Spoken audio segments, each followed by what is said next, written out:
Então, na aula passada, né, eu deixei esse exercício aqui, né, onde diz que a atmosfera da Terra, né, está sendo bombardeada por raios cósmicos que vêm do espaço sideral, né?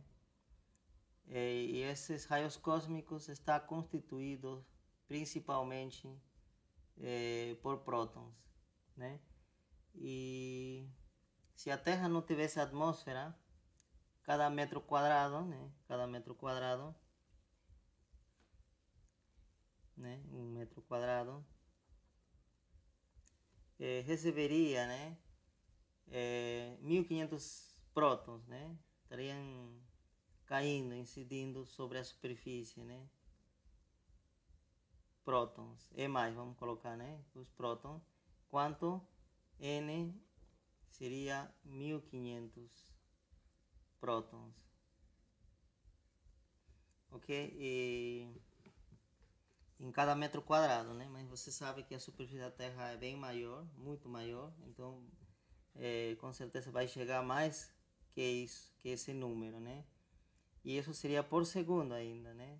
Esse número em cada segundo, nesse intervalo de tempo. Um segundo, tá?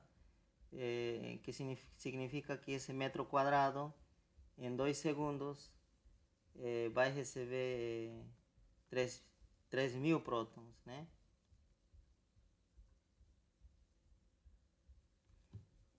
Que mais? Aqui está dizendo qual seria a corrente elétrica recebida pela superfície do planeta, tá? Então, eu defini a corrente elétrica dessa forma, né? Seria a quantidade de carga que recebe um objeto, né? Dividido pelo tempo,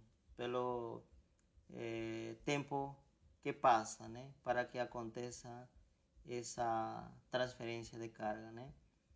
Então, em nosso caso, esse metro quadrado, né? Se a gente considerar só o metro quadrado, a corrente que recebe aqui, que vamos chamar de zero, seria então 1500, né? A carga, né? Seria 1500 Qs, né? Ou, perdão, E mais, né? Ou simplesmente E. Aqui é multiplicação, tá? Dividido pelo tempo, que seria um segundo, tá? Um segundo. Então seria isso. Eu preciso, né, substituir o valor do E aqui e encontrar o E0, tá? Então já tenho o E0. Então não preciso colocar metro quadrado aqui ainda, tá? Mas eu não expliquei direito isso, né? Mas como fez Luana, eu acho que salvou um pouco, tá? Mas existe outra, a forma correta de fazer o seguinte. Existe uma unidade parecida à corrente que a gente vai chamar de densidade de corrente, tá? Isso a gente vai falar mais em mais detalhe, com maior detalhe na segunda parte da disciplina, né? Na parte de eletricidade, né? Cargas em movimento. Densidade de corrente. Tá? Eu verifiquei só depois também, que depois dessa aula, né? Que precisava também definir essa unidade. E o que seria... e o que seria então densidade de corrente? Como diz, seria a corrente por unidade de área. Por unidade de área. Então, essa seria a densidade de corrente. Quanto corrente está, né, entrando, né, nessa área por unidade, por metro quadrado, né? Então, em nosso caso, seria, né, aqui, né, nesse caso seria E0, né, dividido pela área, que seria 1 metro quadrado. Tá certo? Então, seria isso. E aqui, as unidades, com certeza vai ser que só a unidade, tá? Aqui vai ser a numeral, né? A parte numeral. Tá? E as unidades vai ficar quanto? Né? As unidades de corrente, né? Seria aqui. Aqui também, né? Coulomb por segundo. Então, aqui vai ficar também Coulomb por segundo, né? Por segundo. E como o metro quadrado também está no denominador, então vai ficar ainda o metro quadrado aqui embaixo. Então, essas seriam as unidades, tá? Ok? Outra coisa, essa coulomb dividido por segundos também se simplifica, né, chamando isso de ampere, simplesmente por A, tá? Também isso a gente já vai vendo, né, na segunda parte da disciplina. Então, esse daqui se chama ampere, se substitui tudo isso por ampere. Então, aqui também seria a mesma coisa, poderia ser tudo isso é igual a ampere metro quadrado também, né? O que for melhor. Você pode continuar usando isso ou já pode usar ampere, né? Lembrando que ampere é isso. Ok, então na verdade eu precisaria calcular, então seria o J0, tá? Com essas informações que eu tenho. Por quê? Eu posso calcular a corrente nesse metro quadrado, tá? Que seria esse resultado. Depois eu divido essa corrente pela área, né? Onde está incidindo essa corrente, que seria 1 metro quadrado. Então já tenho, né? Logo, agora me está dizendo que calcule sobre toda a superfície da Terra, né? Então, esse seria o raio da Terra, né? Então, toda a superfície, a área, né? Nós sabemos a área da superfície da Terra seria 4π raio da Terra ao quadrado, né? E isso também você pode calcular, tá? Então, vocês precisam usar uma calculadora e já, né? Ok, nós temos área. Você lembra que essa corrente era somente um pedacinho, né? Aqui, né? Era assim, né? Esse E0, né? Mas nós queremos encontrar sobre toda a superfície, né? Então, para isso, a gente vai fazer o seguinte. Então, a gente precisa saber com que densidade a corrente está, né, entrando na superfície da Terra, tá? Com que densidade. E quem me faz isso é esse J, tá? Então, se eu posso fazer o seguinte, olha, o J, você lembra, por definição, é a corrente por área, né? Por área. Eu vou colocar assim, para não confundir com o ampere que está aqui. Área, vou colocar. Então, olha, essa é a definição do J. Então, se você quer o I, você precisaria que a área passe a multiplicar o outro lado. Multiplica o J pela área. Ok? Então, o I vai depender, tá vendo, né? Vai ser proporcional à área.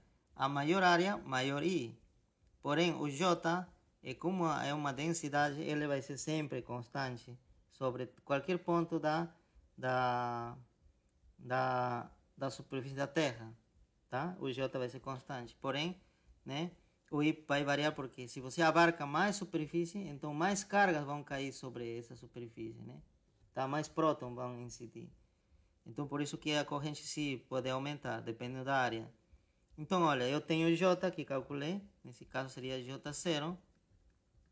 Eu vou multiplicar pela área que encontrei aqui, né? Área, 4π RT ao quadrado.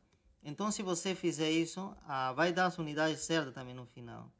Vai dar vai dar numeral, né? A parte numeral, vezes ampere, ou coulomb por segundo, tá? Então, vai dar, porque aqui a área vai ter metro quadrado, né? Mas o J tem debaixo metro quadrado, então vamos simplificar. E aí fica tudo legal, tá? E isso seria, né? Essa seria a questão que eu queria aclarar, né? Para não ficar devendo, tá? Porque senão ia ficar meio ruim colocar ou dividir o I por metro quadrado sem nenhuma justificação.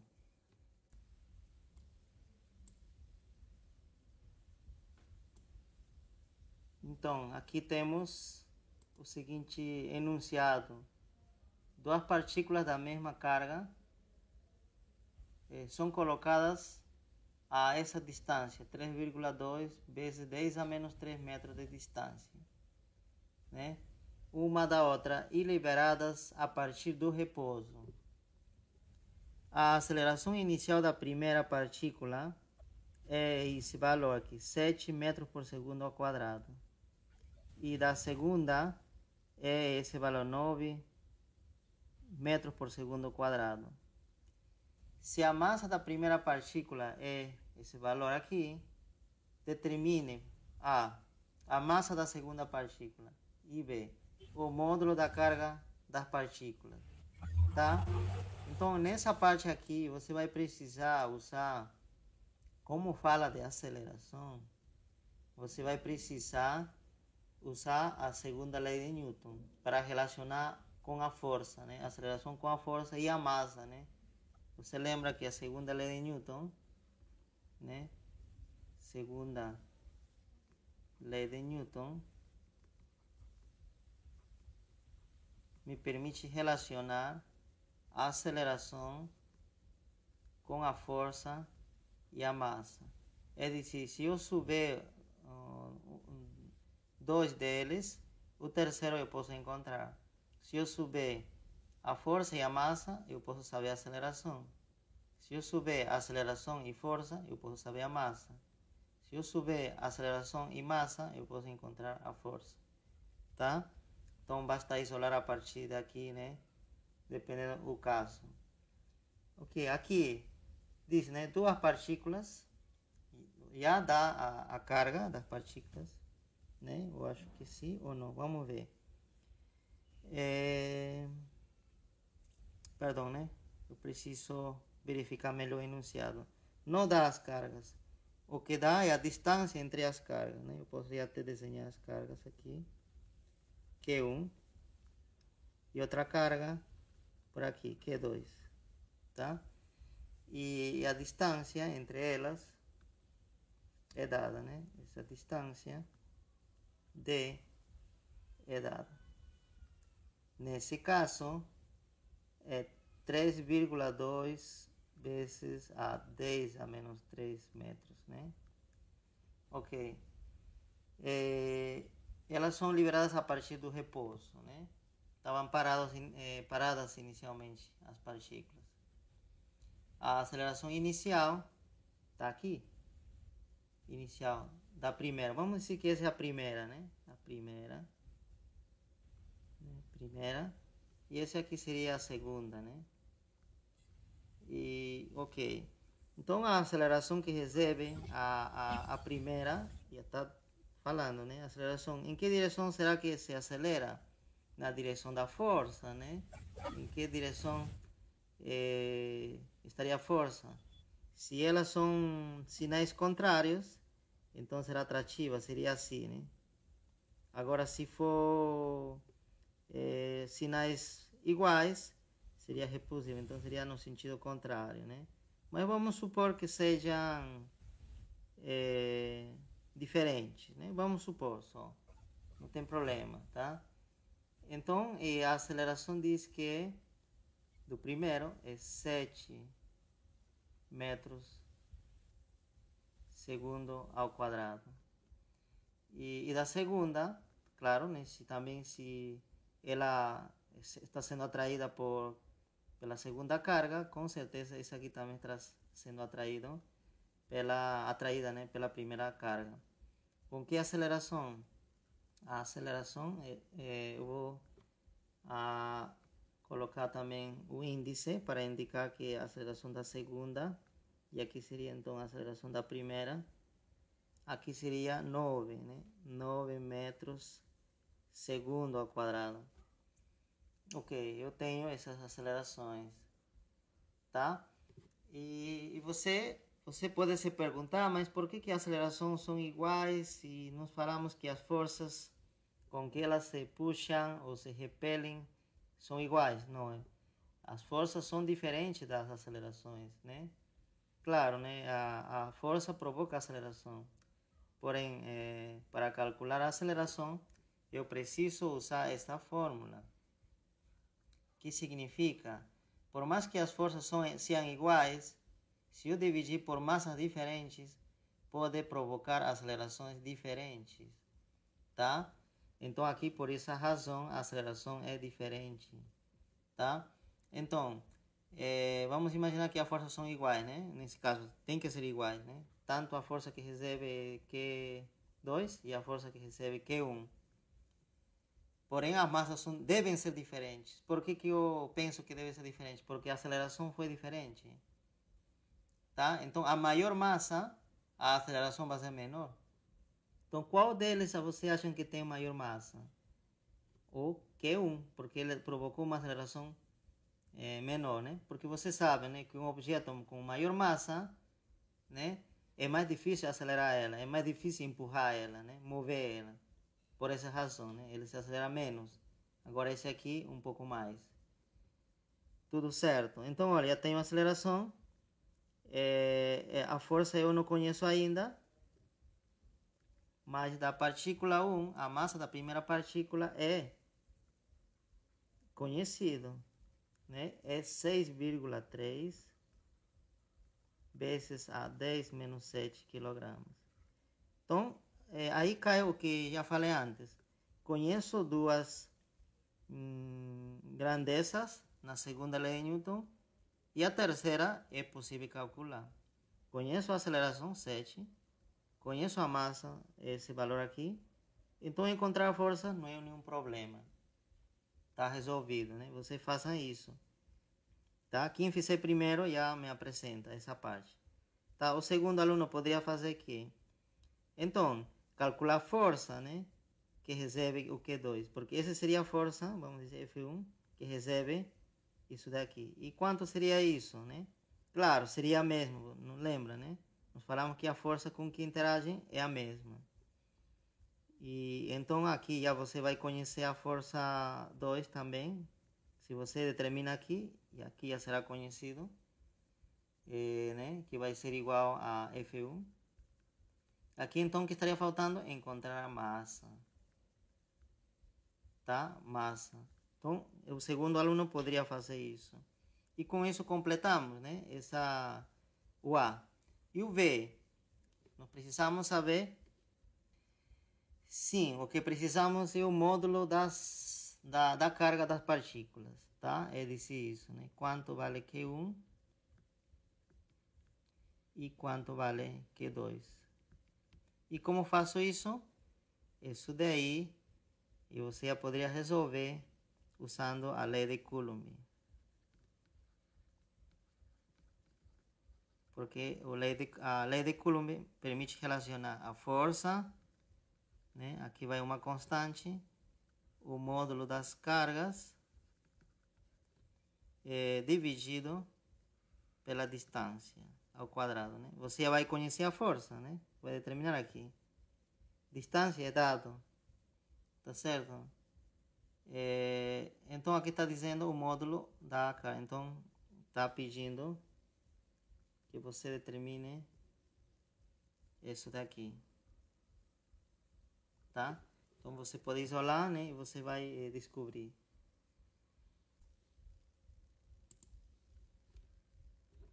Então, eu preciso, né, fazer uma aclaração aqui, né, uma correção, o que foi feito antes, é que nessa parte está dizendo que as partículas, duas partículas da mesma carga, né, e isso eu não tinha me atentado a isso, tá? Da mesma carga, tá? Então, significa que se acá Q1, o outro também é Q1, a carga, né? Então aqui, na verdade, em vez de colocar Q1 a cada um, já poderia simplesmente deixar como Q. Ambas têm carga Q, tá? E são... então são do mesmo tipo também, imagino, né? As cargas são do mesmo tipo. Então, nesse caso, também precisamos corrigir a direção das acelerações e das forças, né? Então, a aceleração, como são do mesmo tipo, né? A lei de Coulomb também diz que elas se repelem, né? Se são do mesmo tipo. Então a força, nesse caso, seriam assim, né?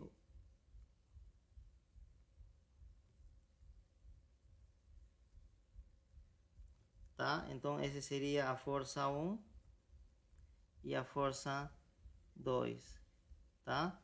Que são iguais, né? Em módulo, tá? E as acelerações também com certeza devem ter a mesma direção, né? Podemos desenhar de outra cor a aceleração, né? Então esse seria a aceleração, tá? Esse aí, a aceleração. E aqui a aceleração também teria essa direção.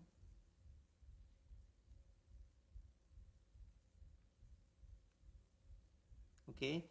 Então isso, essa que é a observação que eu precisava fazer para vocês, tá? Essa aclaração. E então, se a gente já diz que as cargas, né, agora não são Q1 e Q2, sino simplesmente Q, porque são iguais. Então também eu preciso apagar nessa parte. Aqui também precisaria apagar, então já seria só que, né, na verdade, né, basta encontrar um Q, né, porque os dois têm esse mesmo valor, né, então basta encontrar o módulo, esse aqui, tá?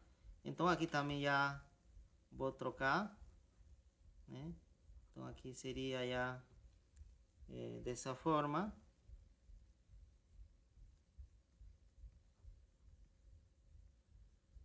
Ok, seria dessa forma, não tem mais. Então, pessoal, essa é a solução que enviou Luana, né? O exemplo 3, né? Em que dá a distância, né? Perdão, né? Dá as cargas, o valor das cargas, né? Dos objetos, e precisamos encontrar a distância, né? A que se encontram esses objetos para produzir uma determinada força, né? Então aqui, né, fez o procedimento, isolou o D, né, porque ele quer distância, né, o D passou a multiplicar a força e a força depois passou a dividir, né. Então aqui está a parte da operacional. A dúvida fica então nessa parte, né, que fez Luana, né, vai dar alguma coisa diferente, né, se a gente mexer com o vírgula, né, antes de tirar a raiz, né, porque com certeza, né, como você diz, tirar a raiz de 1926, alguma coisa, vai ser diferente de tirar raiz de 1,926. Mas você tem que prestar atenção nesse detalhe aqui, que você também vai precisar tirar a raiz aos dois. Ele disse, na verdade, se você não quer mexer com a vírgula, você vai ter que fazer isso, né? Tirar a raiz 1926,81 e ponto, né? O que segue. Vezes, aqui você lembra, né? Aqui, vezes, raiz de 10 a menos 3, tá? E vezes ainda raiz de m quadrado, né? Claro, isso aí você vai simplificar. Isso com isso vai embora e vai ficar metros, o que está correto. Ok, então você precisaria fazer dessa forma. Essa seria a primeira forma. E qual seria a solução mexendo a vírgula aqui? Colocando talvez aqui na primeira, né? Vírgula andar para a esquerda 1, 2, 3 casas. Então eu vou fazer também dessa forma. E o resultado deve coincidir. Então vou escrever aqui. Raiz, né? Raiz. Então vamos passar aqui. Uma casa, duas casas, três casas. Então vai ficar 1,926,81 ponto, o que segue, né? Vezes que, se eu modifico a vírgula aqui, né? Quanto anda à esquerda? 1, 2, 3. Vai modificar o expoente de 10, esse daqui. Né? Você vai modificar, que era menos 3, né? Era menos 3. Então, quando ando para a esquerda, esse daqui vai acrescentar o valor dela, tá? Vai acrescentar. Então, seria, né? Quanto vai acrescentar? 1, 2, 3. Se acrescenta, seria 10, que era já menos 3, mais 3 metro quadrado, né? Tá certo? Então, agora continuo o processo. Seria, então, raiz de 1,926, né, 81 e os pontos, vezes agora menos 3 mais 3 é 0. 10 elevado a 1, ou perdão, 10 elevado a 0, esse aqui menos 3 mais 3 vai dar 0. 10 elevado a 0 é 1. E 1 multiplicado por isso não vai modificar nada. Então eu vou ter simplesmente isso, né? Claro, vezes metro quadrado. Então, no final, eu vou tirar simplesmente raiz disso, de 1,92681 multiplicado por raiz quadrada de m quadrado, né? Raiz de m quadrado. Então, simplifico o m novamente, né? Como já fiz, eu botei m e pronto. E esse resultado vai ter que dar esse daqui, tá? Então, você pode verificar isso. Não sei se isso era a dúvida, Luana. Pessoal, então nós temos mais um exercício. Nessa figura, né, que está aqui bem pequeno, tá? 3 partículas carregadas, né, estão nesse eixo horizontal X, tá? São 3, né? Primeira partícula, segunda e terceira. As partículas 1 e 2, né? 1 e 2. Então vamos marcar essa daqui e essa daqui. São fixas, são mantidas fixas, né? A partícula 3 está livre para se mover, mas a força eletrostática exercida sobre ela, né, pelas partículas 1 e 2 é 0. Se L1, 2, 3, né, for igual a L, essa distância 2, 3, for igual a L1, 2, qual é o valor da razão de Q1 com Q2, né? Está perguntando isso, tá? Então, resolvam isso, né? Diz que a força aqui sobre a partícula 3 é 0, tá? Devido a partícula 1 e a partícula 2. Então, você tem que somar, né? A influência de 1 e a influência de 2, né? E isso ao somar tem que dar 0. O que significa? Que a carga 1, vamos imaginar que a carga 1 seja da mesma natureza que carga 3. Então, ele vai querer repeler, né? Vai empurrar para a direita. Tá certo? Então, isso seria devido a 1, né? Essa força. Mas, então, se for assim, e a carga 2 já seria de tipo diferente, né? Para quê? Para que consiga puxar, né? Então, equilibre F1, tá? Para que equilibre. Então, ao somar, um vai dar positivo, outro vai dar negativo, né? Então, a força resultante tem que dar 0, né? Essa força resultante tem que dar 0, que seria, né, F1 menos F2. E isso tem que dar 0.